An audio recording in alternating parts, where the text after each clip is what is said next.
Jaya Jaya Radha Madhava Kunja Bihari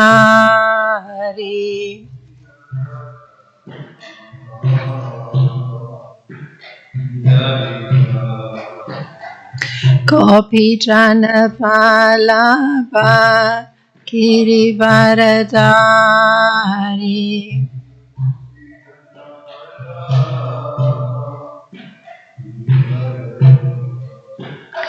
Yasodanandana Prajajana Ranjana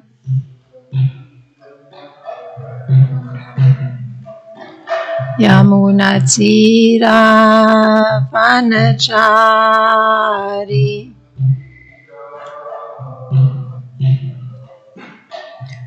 Jaya Radha Madhava Kunja Bihari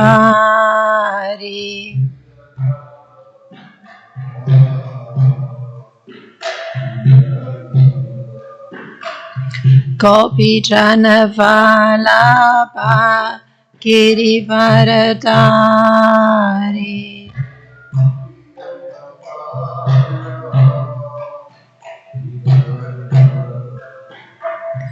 Yasodanandana Prajajana Ranjana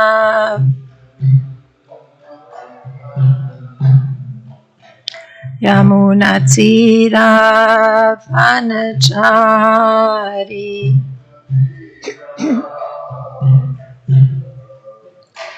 Jaya Radha Madhava Kunja Bihari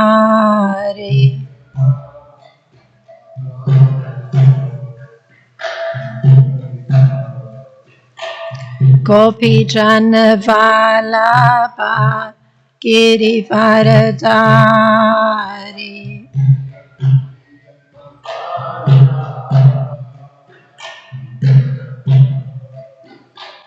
Yasodanandana Prajajana Ranjana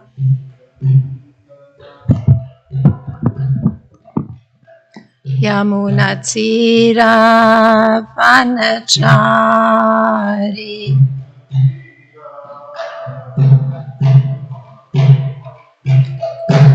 Hare Krishna, Krishna Krishna, Hare Hare, Hare Rama, Rama Rama, Hare Hare.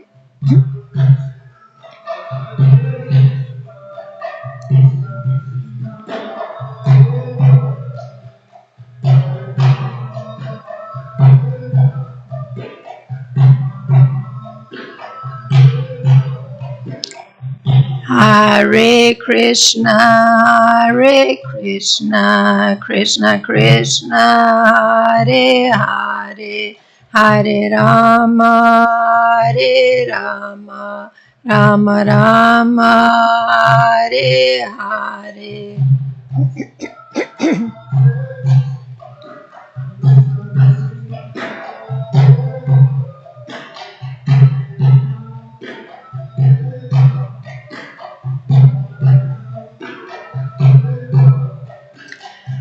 Hare Krishna, Krishna Krishna, Hare Hare, Hare Rama,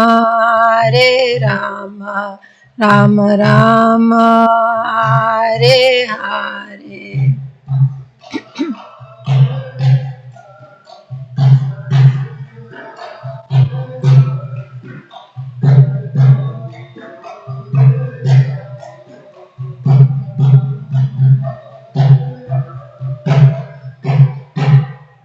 Kishore Kishori ki jai, Jagannath Baladev Subhadra Maharani ki jai, Gaunitai ki jai, Srila Prabhupada ki jai.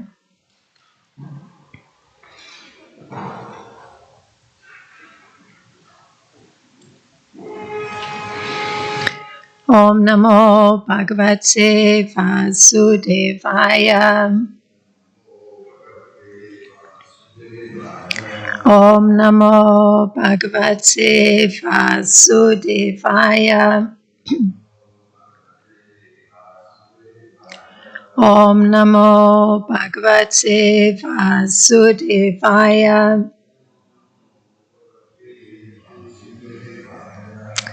Good morning. We're reading from Canto 10, chapter 87, text 42.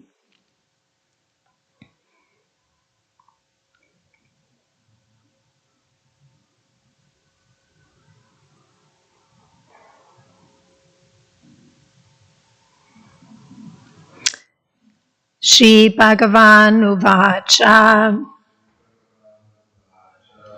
Iti etat brahmana putra ashrutyatmanu sasanam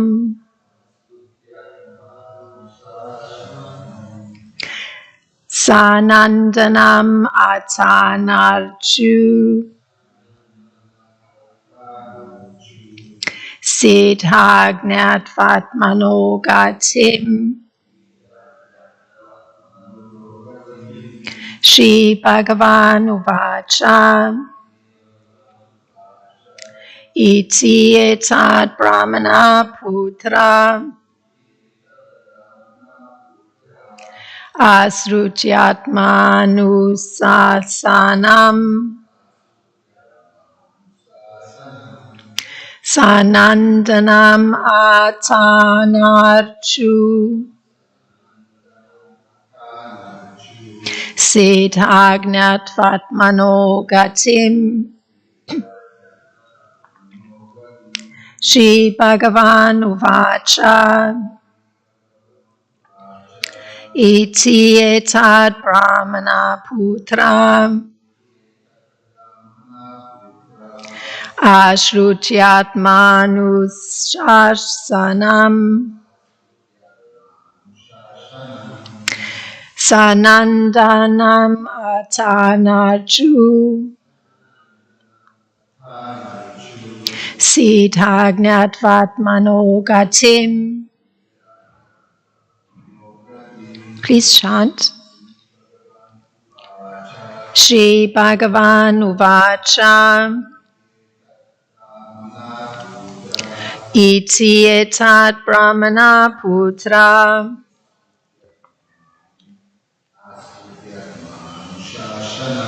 ashrutyatmanu shasanam sanandanam atanachu siddhagnatvatmanogatim.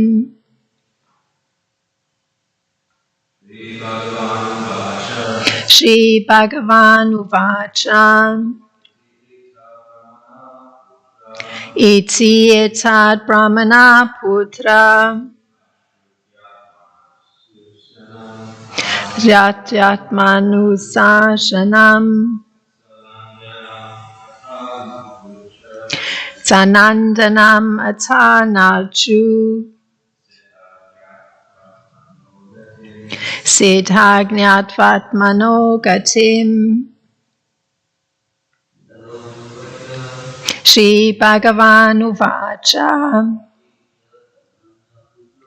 Iti etat brahmana putra ashrutyatmanu shasanam anadanam atanarchu siddhagnatvatmanogatim. Thank you very much for chanting the word for word. Sri Bhagavan Uvacha. The Supreme Lord, Sri Narayan Rishi, said, Iti, thus, etat, this, Brahmana, of Brahma, Putra, the sons, Ashrutya, having heard, Atma, about the self, Anushasanam, instruction. Sanandanam, the sage Sanandana. Ata, then. Anarchu, they worshipped. Siddha, perfectly satisfied. Gnatva, understanding. Atmana, their own. Gatim, ultimate destination. And the translation, this is BBT translation and BBT purport. So the translation, the Supreme Lord, Sri Narayan Rishi said, having heard these instructions about the Supreme Self, the personality of Godhead, the sons of Brahma now understood that their destination, now understood their final destination. They felt perfectly satisfied and honored Sanandana with their worship. And the purport. Srila Jiva Goswami explains that Atmanu Shashanam can be understood both as instructions given to benefit the Jiva souls and as instructions about the living entity's relationship with the foundation of all existence. Similarly, Atmano Gatim means both the destination of the Jiva soul and the means of reaching the Supreme Soul.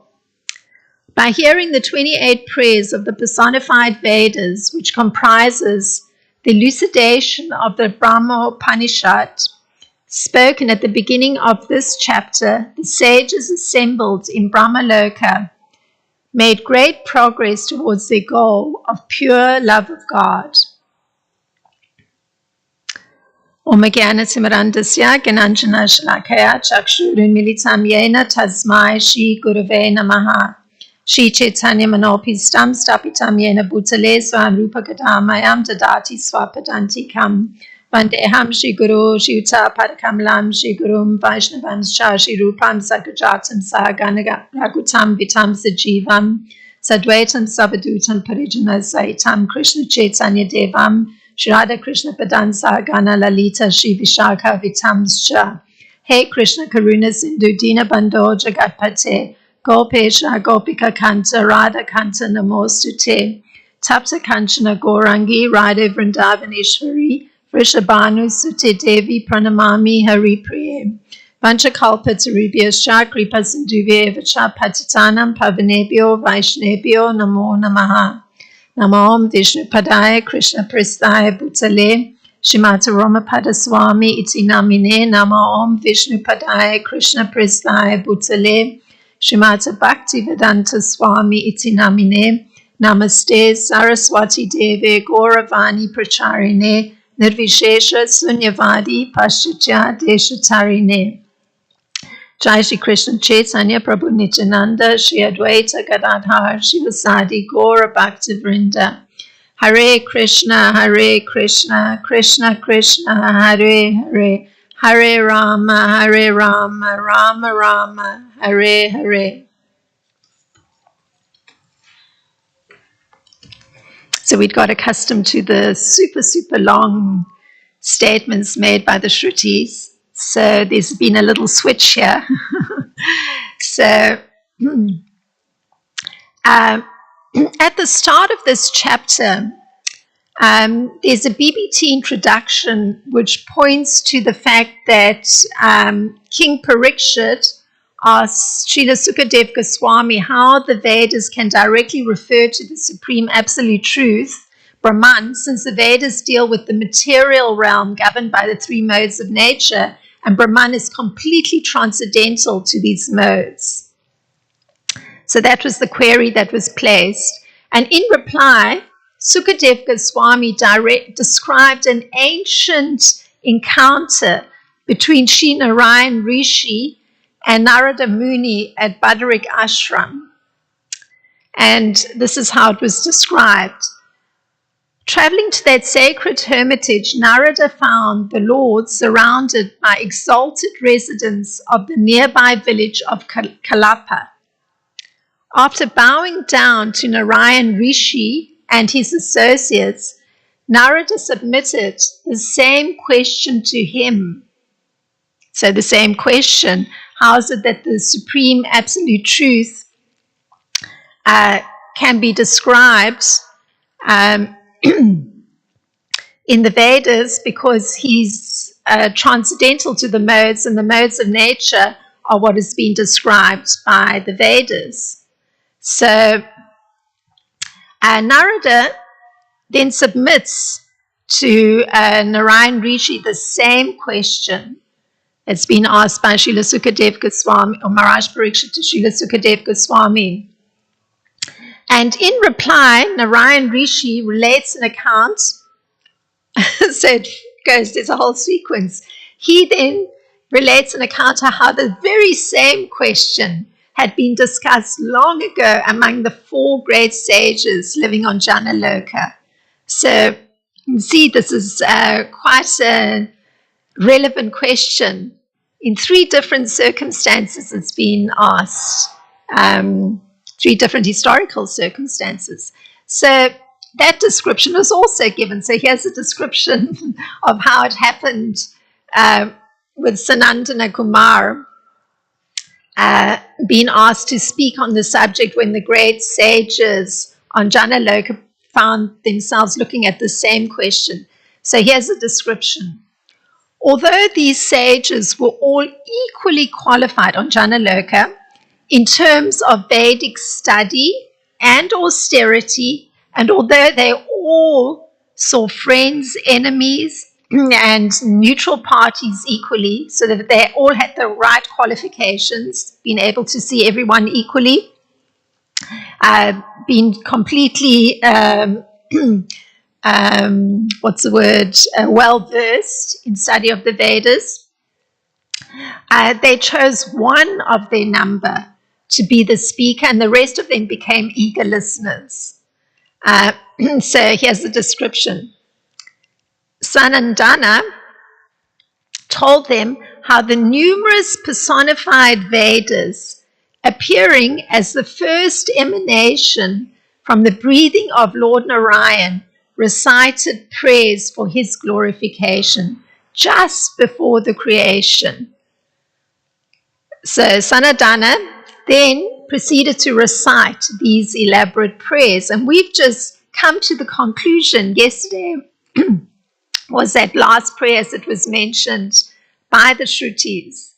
So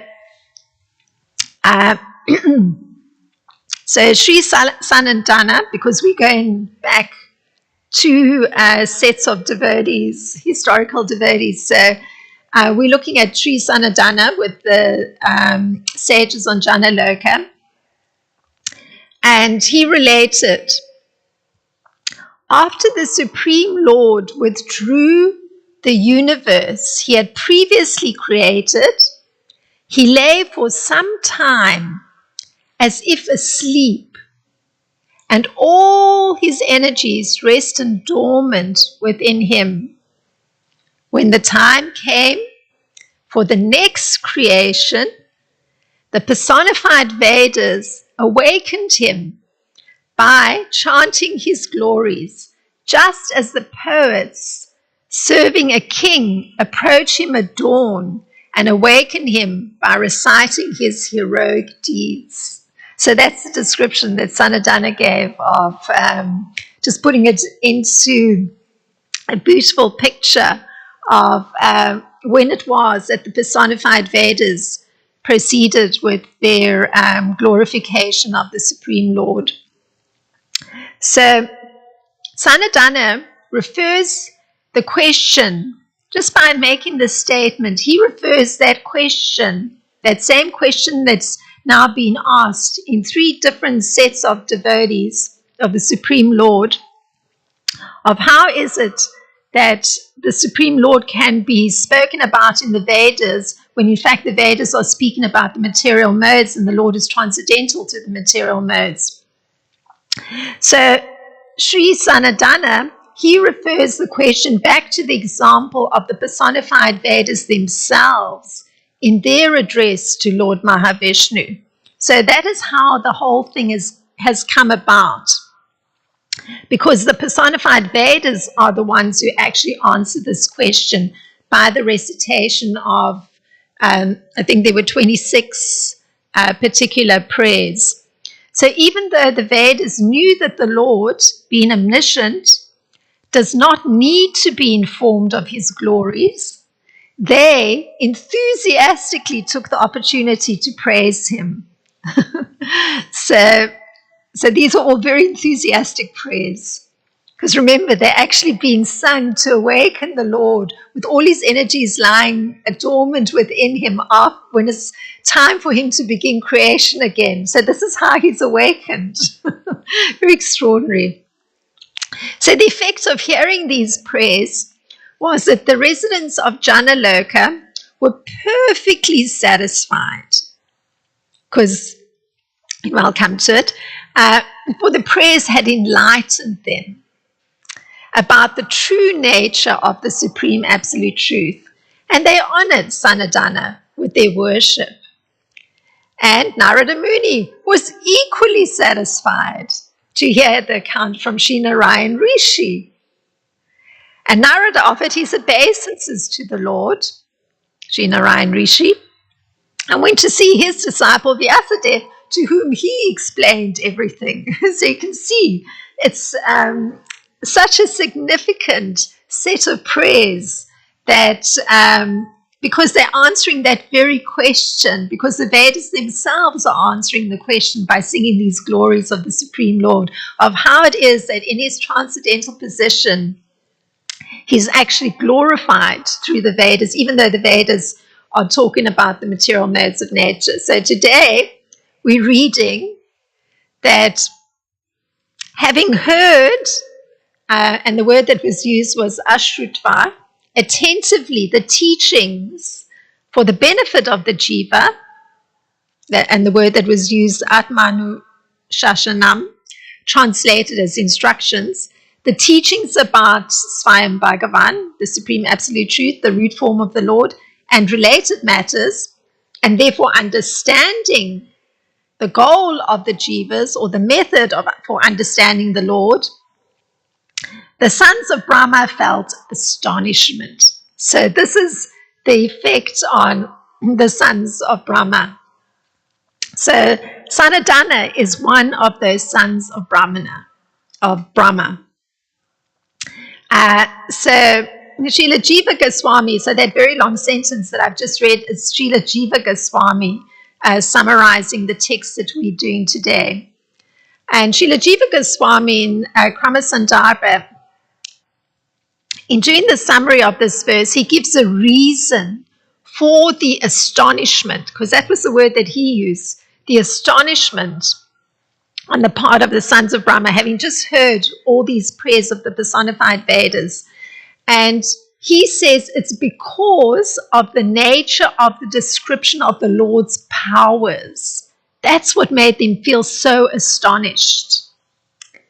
And another reason that's given for the astonishment on the part of the sons of Brahma is that they then were fully satisfied in their desire. So this is the effect of having heard these extraordinary prayers by the personified Vedas. Now, to look at this, the idea of the Lord being the jiva's ultimate destination or goal is highlighted very specifically when the personified Vedas speak about that relationship with the Supreme Being. So I'm going to extract two examples and look at very closely at what Srila Jiva Goswami has said. So here are the Vedas speaking about that relationship with the Supreme Being. So I'm extracting one of those prayers. My Lord, some fortunate souls have gotten relief from the fatigue of material life by diving into the vast nectar ocean of your pastimes, which you enact when you manifest your personal forms to propagate the unfathomable science of the self. These rare souls, indifferent even to liberation, renounce the happiness of home and family because of their association with devotees who are like flocks of swans enjoying at the lotus of your feet. So that was the 21st verse from this section of the prayers of the personified Vedas. So that relationship with the Lord highlights the Lord's sweetness. So this is what's so extraordinary, because we're looking at why the sons of Brahma were so astonished. And it has to do with the powers of the Lord. And actually, this is a power of the Lord, his incredible sweetness. Because he appears in his spiritual form specifically to allow people to experience that form, his qualities, and his pastimes as they actually are. So there's an unfathomable ocean of enjoyment. That's the extraordinary part. That's how it's described. It's an unfathomable ocean of enjoyment. That's part of his power, that he actually creates an ocean of enjoyment. So a description is there of how the cowherd boyfriends of Krishna, they're actually proud of Lord Krishna's activities. And so when they're entering the village, they sing his glories. And this is a description. It's from the 14th chapter of the 10th canto of Srimad Bhagavatam, the 47th verse. Because we're looking at this particular extraordinary power of Lord Krishna to create an ocean of transcendental happiness. So here's a description. Lord Krishna's transcendental body was decorated with peacock feathers and flowers, and painted with forest minerals, and his bamboo flute loudly and festively resounded. As he called out to his calves by name, his cowherd boyfriends purified the whole world by chanting his glories. Thus, Lord Krishna entered the cow pastures of his father Nanda Maharaj, and the sight of his beauty at once produced a great festival for the eyes of all the cowherd women. So you can see that ocean of enjoyment that comes just from seeing Krishna's form. And the description is given there, and what effect it has on his close devotees, the cowherd boys. They start singing his glories. And it's similar to what happened to the Vedas. They sing his glories. But of course, what we're looking at is the particular way it translates this relationship with the Lord and his devotees, and how it is that what powers he has and the effects on his devotees. Now, Srila Rupa Goswami in Bhakti Rasamrita Sindhu, he explains that the Lord has affection for the world and works for the world's benefit. So the whole world is also attracted to this person who works for the benefit of all beings. It's natural. So this is in fact a characteristic of Uttama Bhakti, a bestower of auspiciousness, of which there are 4 types. So this is the effect on the devotee. There are 4 types of auspiciousness that happen in this relationship with Lord Krishna when one's at that stage of Uttama Bhakti. There's affection for all living beings. One is attractive to all living beings. One's the possessor of good qualities and happiness. So this particular Shruti, who extols the power of the Lord through persons diving into his pastimes. Now, I gave a little description of the pastimes. So if we were hearing those descriptions, such a description of his pastime, so we're trying to look at the power of the Lord, how it affects a person who's hearing even such a small description of his pastimes. And that effect takes the form of auspiciousness coming to the worshipper. And this is how the Padma Purana puts it, and Srila Rupa Goswami Bhakti Rasamrita Sindhu, he quotes this: he who worships the Lord is pleasing to all living entities, and all the inhabitants of the world, both moving and non-moving, are pleasing to him. So this is just the result of actually worshipping Krishna through hearing about his form and his pastimes. Oneself as a devotee gets auspiciousness bestowed on one. It means that one is, and how it manifests is one becomes pleasing to all living entities, and also all the living entities in the world, whether they're moving or unmoving. So trees, plants, wandering squirrels, whatever it is that one encounters in one's own environment, they're actually pleasing to the worshipper of Lord Krishna. One appreciates all those living entities. And this is because auspiciousness has been bestowed upon one by the Supreme Lord, because one is worshipping him through hearing about his form and qualities and pastimes. And another method for understanding the Lord, or for seeing him as one's destination, is illustrated by one of the Shrutis who says the following.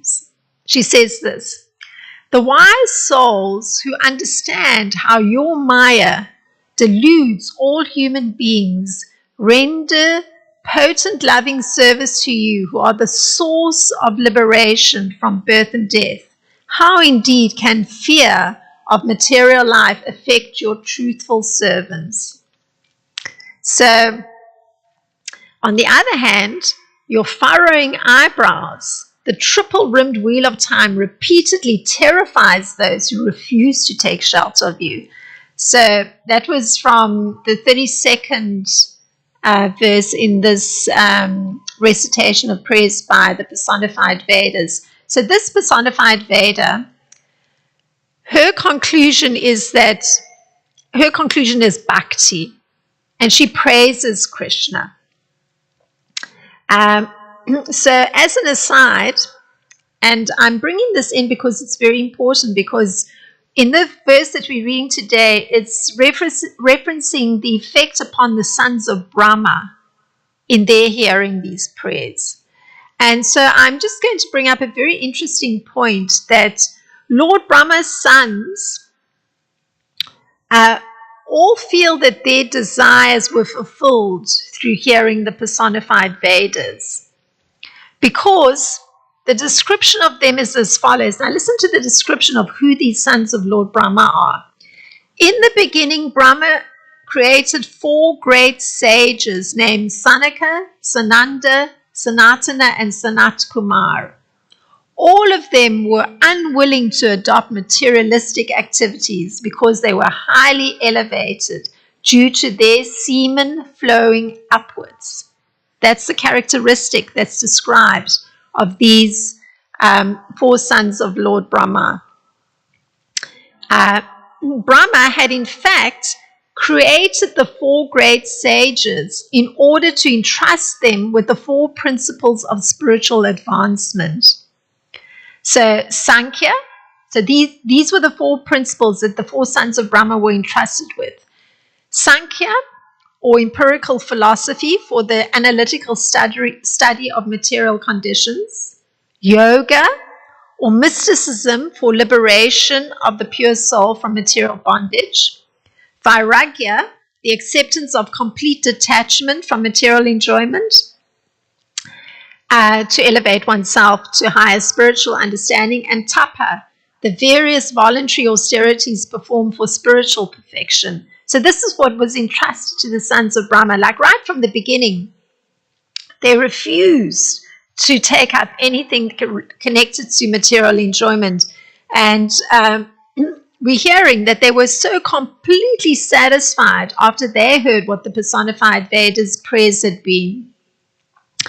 And And in fact, they had been entrusted by Lord Brahma to carry these various principles to allow for spiritual advancement, be it yoga, renunciation, the practice of austerity, tapa. So in fact, they had inaugurated their own spiritual party, the Kumara Sampradaya, to propagate the advancement of bhakti. So you can imagine, they're hearing the Vedas. Particularly, I read this one verse where it's a Veda that's glorifying bhakti, and I'll read it again because it's just to reinforce how these sons of Brahma, and Sanadana is being mentioned, and how they felt this complete satisfaction. So here was that particular Shruti that is glorifying bhakti. So I'm reading it again. The wise souls who understand how your Maya deludes all human beings, and we've just heard the four sons of Brahma, they fall into that category. They understand that Maya deludes all human beings. They refuse to participate in any materialistic activities. So the Shruti carries on. They render potent, loving service to you, who are the source of liberation from birth and death. How indeed can fear of material life affect your faithful servants? So, on the other hand, your furrowing eyebrows, the triple-rimmed wheel of time, repeatedly terrifies those who refuse to take shelter of you. So that's the Shruti who's glorifying bhakti. And then I've gone into a description just to give some context to understanding who are these great sons of Brahma. So there's Srila Prabhupada who generalizes. He says, these sages, referring to these sons of Brahma, became great devotees. For without devotional service to the personality of Godhead, one cannot achieve success in any activity of spiritual value. There has to be bhakti. So even though philosophers may question how Vaishnavas can overcome material enjoyment without a thorough analytical study of the jiva and the supreme and their relationship, or even without developing sufficient hatred for material life, the answer lies in the fact that even in the earliest stages of devotional service, the Lord, by his grace, removes all fear and attachment. So there's no chance of material illusion continuing. So just hear this. One just begins bhakti, and immediately it actually happens. It says, even in the earliest stages of devotional service, the Lord, by his grace, removes all fear and attachment. So there's no chance of material illusion continuing. This is very extraordinary. So what is this fear that we have? And the fear that we have is of time. Because we fear remembering things of the past. We fear things in the present. And we fear things that are coming up in the future. Like, I've been thinking about this quite a bit, of how fear plays itself out. Like, I'm aware that in my mind, there's certain incidents in my young life that produced fear. And if I reference them, if I remember them or bring them to mind, the same fear comes. In the present, similar kind of, what would you say, stimulus for fear has happened. And I'll remember those more recent stimulus for fear in my mind. And then I'll think about the future and I'll imagine that there's a danger of such similar situations and similar kind of people creating something that will trigger that same sort of fear in my mind. So the pattern that exists in the mind that was formed, it's actually triggers fear. So, and I can bring it up for myself. So the interesting thing is that just beginning bhakti is supposed to actually remove fear. And why it removes fear, like I'm giving an example of how I'm willingly bringing it up. But I can actually immediately suppress it when I remember that I'm actually being protected. That the situation I'm in, there's a protection of my spiritual master, Lord Balaram, and that fear will immediately go. So there's another fear, and that is there's a fear of impending disease, death, and suffering. So I guess because my body is older and the vata is very strong, then I've had some suffering about that vata disturbance. So you could say there's fear of that suffering coming because I know the form it takes, pain in the head in my case. So there's fear that happens. And but it only happens, and this is what Srila Prabhupada says, for those who fail to take shelter of the Lord's lotus feet. So I always remember, I actually am sheltered by the Supreme Lord, my spiritual master, Lord Balaram. So there's no reason for fear. This is external. It's applicable to the body. I've got a shelter. So Srila Jiva Goswami, he explains bhakti's ability to destroy avidya or ignorance, because I've been describing to you how I'm aware of a pattern in the mind, which is a kind of ignorance. It's just a pattern in the mind. So this is how Srila Jiva Goswami puts it. The devotees, by actions of service to the toes of the lotus feet of the Lord, can very easily overcome the knot of ignorance carrying unlimited impressions of karma tied tightly by action. So what a statement. What a statement. The amount of fear one can actually carry from impressions in the mind is huge. And here it is, Srila Jiva Goswami explaining that bhakti has the ability to destroy this ignorance. And he puts it that it's by performing an action of service to the toes of the lotus feet of the Lord, which allows one to overcome this kind of ignorance. So I just gave an example where I'm verbalizing to myself, which is an act of devotion, that there's protection from the Lord. But Srila Jiva Goswami is saying taking a direct action where you're actually serving the toes of the lotus feet of the Lord is allowing one to overcome this kind of ignorance. This ignorance of carrying unlimited impressions of karma, which are tied to actions, because there were actions taken in the past and by others, and oneself being the recipient of those actions, and it produced fear, and in the more recent present similarly. So this happens. How this happens is that the Lord cleanses desire for material enjoyment from the heart of the devotee who has developed the urge to hear his messages, which are in fact in themselves virtuous when properly heard and chanted. That's from Srimad Bhagavatam 1, 1st canto, 2nd chapter, 17th verse. So see the importance of actually hearing the messages of the Supreme Lord. So you're kindly sitting and attending the Bhagavatam class is something of where you're actually going to get to experience the power of the Lord, which is what the sons of Brahma experience from hearing the prayers of the personified Vedas. In our case, it's actually coming to a Bhagavatam class is an action of service to the toes of the lotus feet of the Lord. And it's actually going to destroy these impressions of karma that are in the mind. And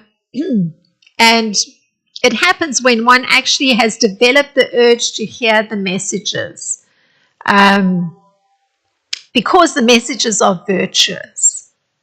That's the description in the Srimad Bhagavatam. And there's a second verse which follows on that, which says, by regular attendance in classes on the Bhagavatam and by rendering service to the pure devotee, all that is troublesome in the heart is almost completely destroyed. I mean, extraordinary.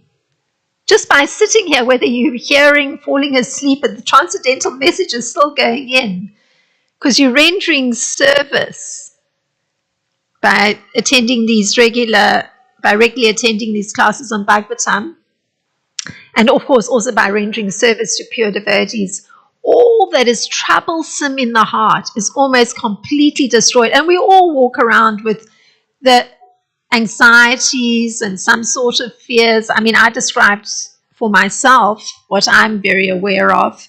But it's these patterns that are present in the mind that cause so much fear and distress and trouble in the heart. It's almost completely destroyed by this service to the personality of Godhead, who's praised with transcendental songs and is established as an irrevocable fact. So see what power it has, even if one appears to be falling asleep.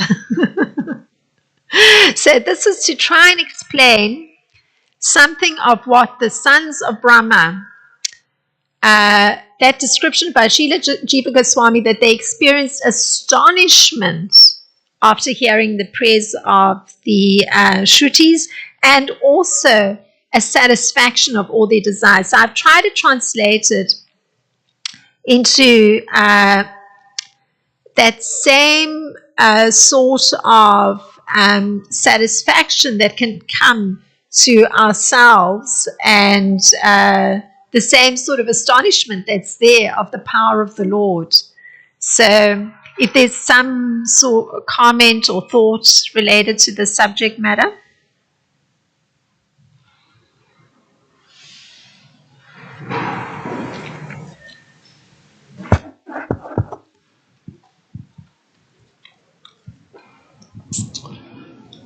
Thanks, Krsnarcana.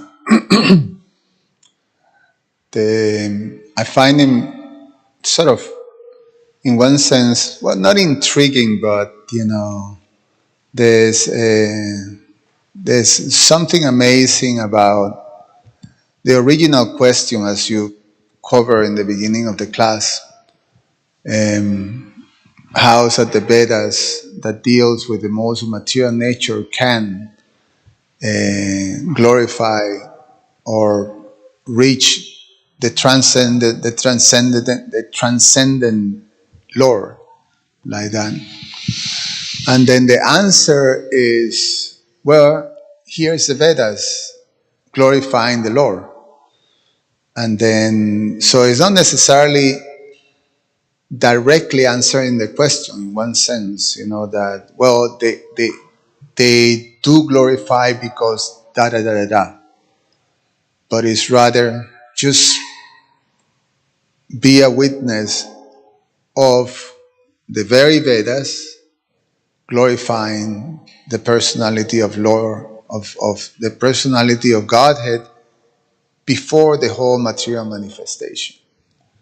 So, and then there is this prayers that basically covers the whole knowledge of the Absolute from all different angles, and perfectly establishing the supremacy, as you describe, of devotional service to the Lord. And so to witness that, so all the persons who ask these questions, Maharaj Parikshit, Narada Muni, the sages of Janaloka, they all in awe just to see the Vedas themselves describing that. In one sense, the knowledge by which everybody is grounded, the jnana that is there, or is just based on the Vedas. on the Shrutis. So to hear them themselves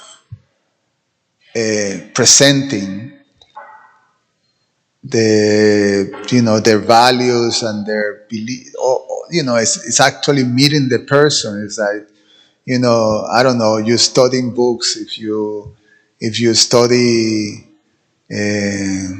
whatever, music, and then you study Bach and Beethoven, and you happen to be exposed to the very person teaching.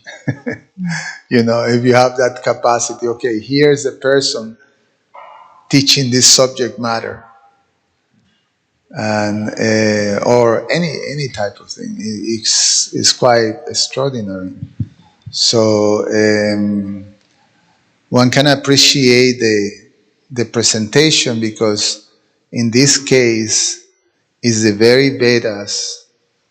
So, like we discussed before during these classes, that there's all these philosophies that trying to analyze and process and come to some understanding of the Vedas.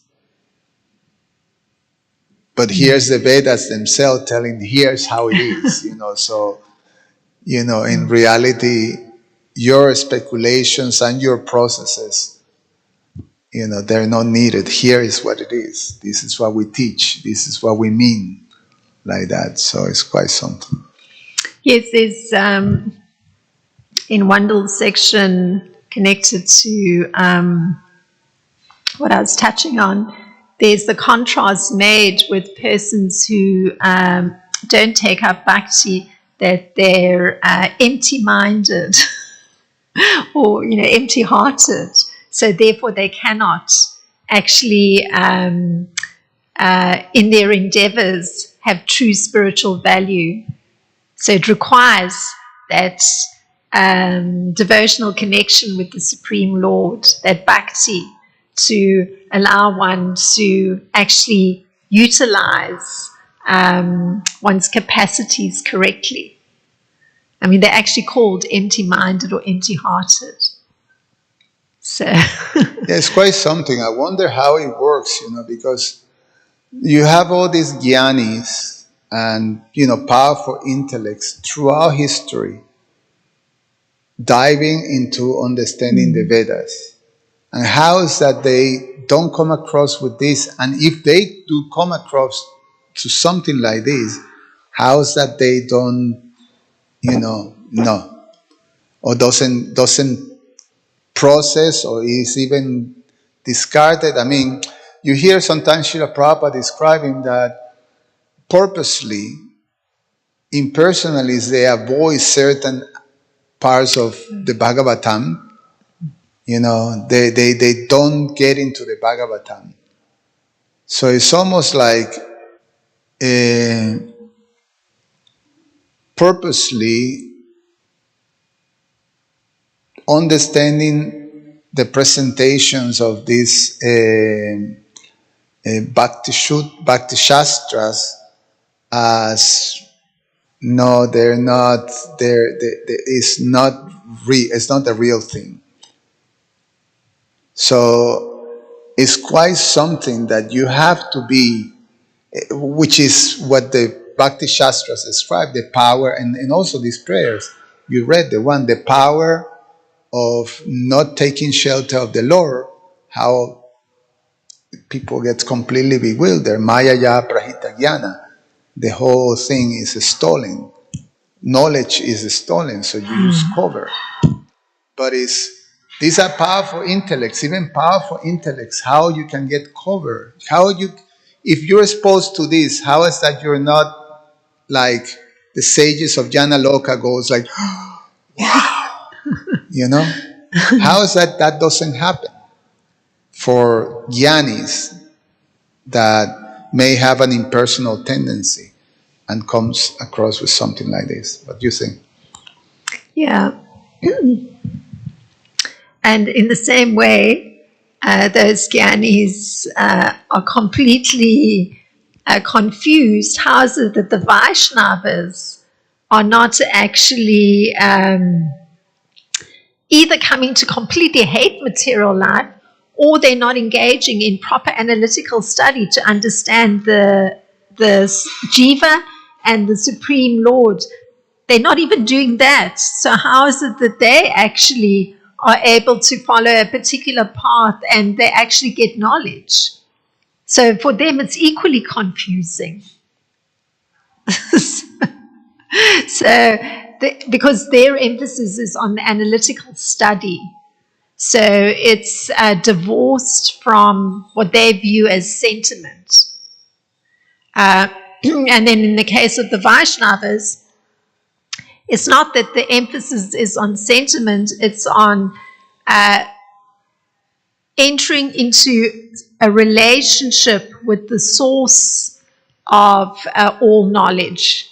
So hence some service is performed to that source of all knowledge, and automatically one is making a distinction between oneself as the Jiva soul and the Supreme Soul. And because of making that fundamental distinction, that is what actually is allowing for one to know things correctly, because one has understood that distinction. So that distinction somehow is not so prominent in the Gyanis, that the source of all knowledge is the Supreme Lord. Rather, the source of knowledge is the utilization of one's own intellect and the analysis that one can actually do with one's intellect. So, I mean, I have the experience, if one speaks to a highly intellectual person, the person's a little bit impatient if you actually express something from the devotional realm. You actually see it, they express it. They say, don't worry, I can teach you about, meaning you've not really learned the proper way.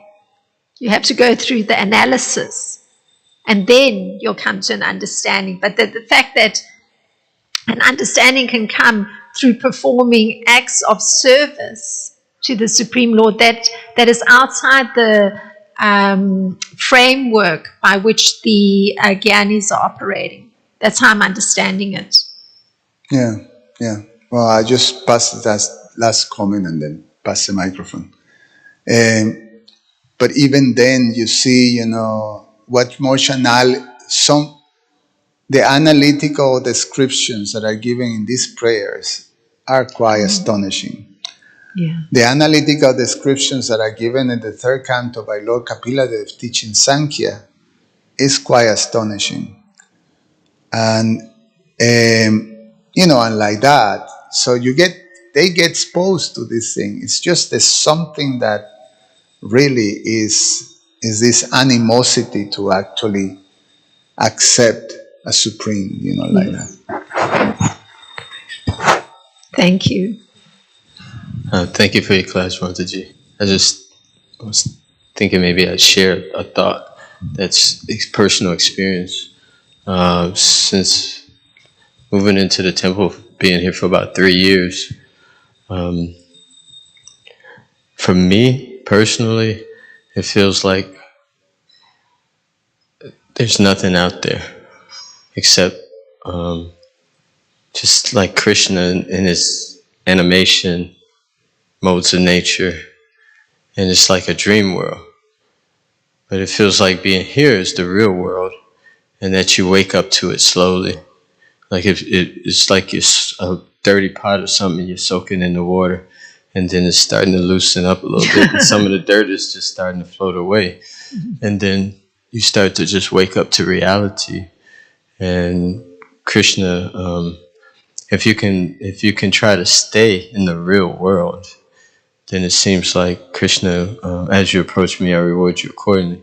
If things want to run you back out there, and you decide, no, I'm going to stay, then Krishna reciprocates with giving knowledge or giving, something that you can hold on to some kind of way. He makes it happen where you kind of get clarity. So I just thought I'd share. And it's kind of, to me, it's like, if you see, let's say you dress yourself and you like what you got on, but another person dresses themselves and it's like, man, how could you wear that? That is, ugh. But they like what they wear, and you like what you wear, so you got to be comfortable in your own skin first and foremost, because there's so many thoughts and opinions that are valid, but they're still subjective. So I feel that, it's like, no matter what we see and what we think about, we still have to direct our question back to Krishna to explain it to us. Like, why does this guy want to wear these shoes like this, man? This is crazy.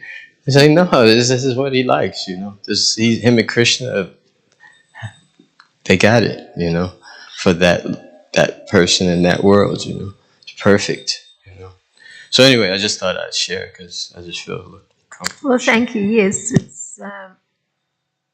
it's very powerful if one is actually so close to the lotus feet of the Supreme Lord through the deities, and one is residing in the very building where the deities are residing. It's actually magnified. One's reality is magnified. So that means that even the struggles in the mind and the impressions in the mind are huge. They're very graphic. You can see them very, very, very clearly. You can't escape from them. So, but then one is more intensely close to the Supreme Lord. So the support is really magnified too. So yeah, it's a very fortunate position, but also a very challenging one. I mean, it's challenging.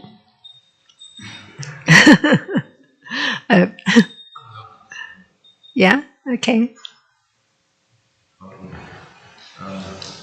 I've found personally, just for myself, one way to deal with the challenges is that if you have a room, you can go in the room and shut the door and just sit there and pray and chant and just say, Krishna, please give me understanding what's going on outside this door.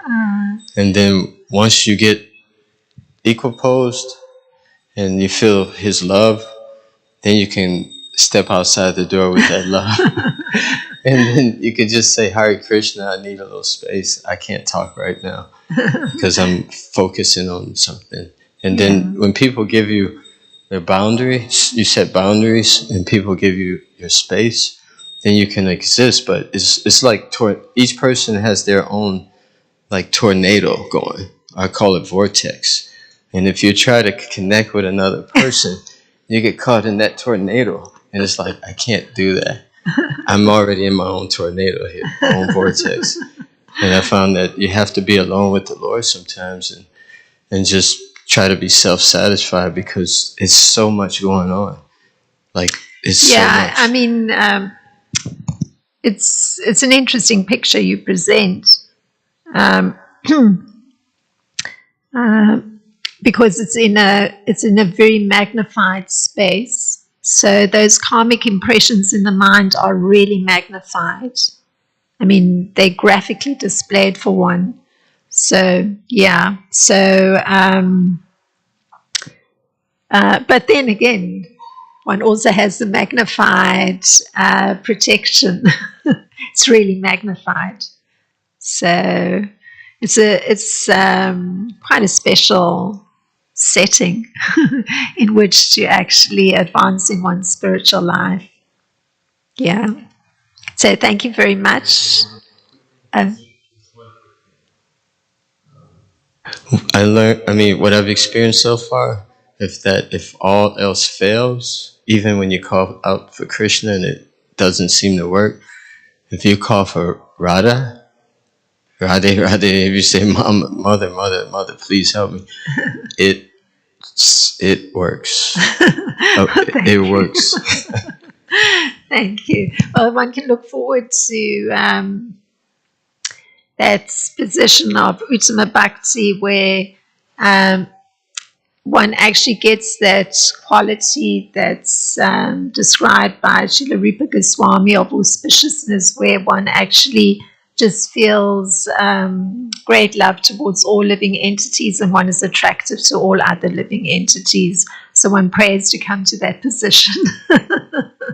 So thank you very much. Srila Prabhupada ki jai, Srimad Bhagavatam ki jai.